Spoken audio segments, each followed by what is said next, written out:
সংখ্যক ঘূৰ্ণা আঞ্চলিক বিহু উদযাপন সমিতিৰ তৰফৰ পৰা সকলো লোকে আন্তৰিক শ্ৰদ্ধা আৰু ধন্যবাদ জ্ঞাপন কৰিছোঁ। আহি আমি প্ৰায় ভুৰবন্ধা ৰঙালী বিহু উদযাপন সমিতিয়ে আমাৰ সোণালী জয়ন্তী বৰ্ষৰ পাকখনত উপস্থিত হৈছোঁ। আজি ৪৫ বছৰে আমি সগৌৰৱে বিহু উদযাপন কৰি আহিছোঁ।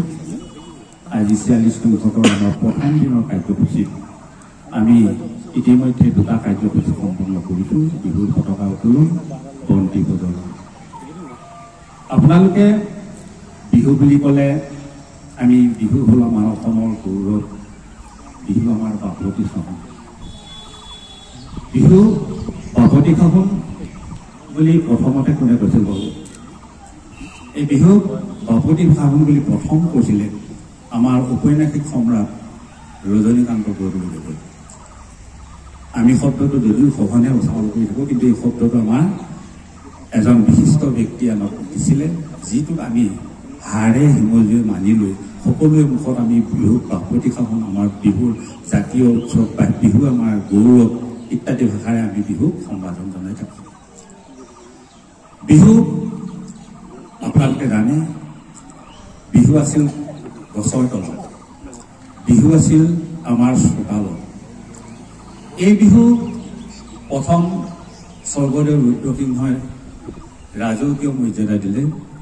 ৰংঘৰ বাকৰি টানি বিহুৱা বিহুৱতীসকলক ৰাজকীয় মৰ্যাদা প্ৰদান কৰি বিহু উপভোগ কৰালে, ৰাইজকো উপভোগ কৰিলে, নিজেও উপভোগ কৰিলে, ৰজা ঘৰীয়া সকলো বিষয়ববীয়াই উপভোগ কৰিলে। সেয়া বিহুৰ প্ৰথম ৰাজকীয় মৰ্যাদা। ইয়াৰ পিছতে আমাৰ গাঁও ভূঁইবিলাকত মুকলি পথাৰ নাইকিয়া হৈ আহিল। তেনে এটা সন্ধিখনত আমাৰ বিহুটো ক'ত উদযাপন কৰা হ'ব, তেনেকুৱা চিন্তা চৰ্চা আমাৰ বিশিষ্ট ব্যক্তিসকলৰ মাজত উদয় হ'ল।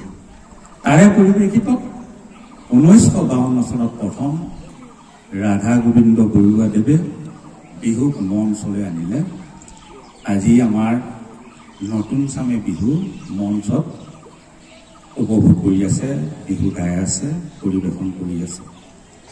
আমিও তাৰ পৰম্পৰা ৰক্ষা কৰি এতিয়া আমি বাকৰিত বিহু নাপাতি মঞ্চত আমি বিহু পাতিম। ইয়াৰ মাজতে আকৌ আমাৰ ঐতিহ্যটো হেৰাই যাব বুলি ভাবি আমাৰ